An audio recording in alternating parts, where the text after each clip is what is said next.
domin samun sababbin shirye-shiryen musamman. Bismillahirrahmanirrahim. Wassallallahu ala nabiyul karim.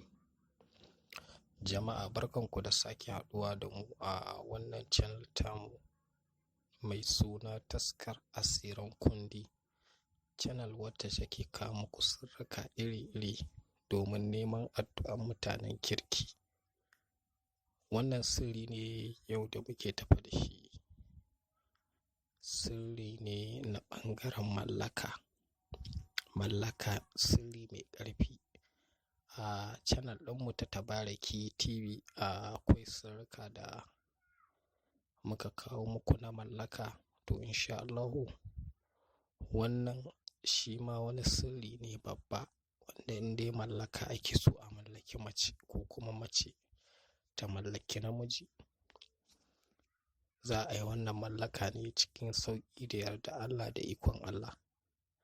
Abin da za a yi shi ne, amma kafin mu gaya muku, idan wannan shi ne farkon na zuwan ku danna subscribe sannan ku taɓa alamar ƙararrawa domin samun sababbin shirye-shiryen masu da muka ɗora. Yadda ake yin wannan aiki shi ne, za ku rubuta makisi na fihi abada waje 3 da mimun da hakuri, waje 2 kawai ake budawa, sai a rubuta sunan wanda ake so.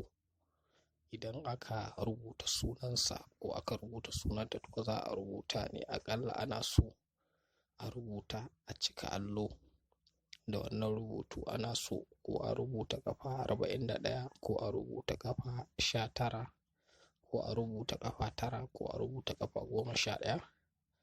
Idan da hali kuma ana iya cika allon gaba ɗaya, rubuta shi ciki da bai. To bayan an gama sai a wanke. Za a samu wata ciyawa da ake ce mata farar biyar rana.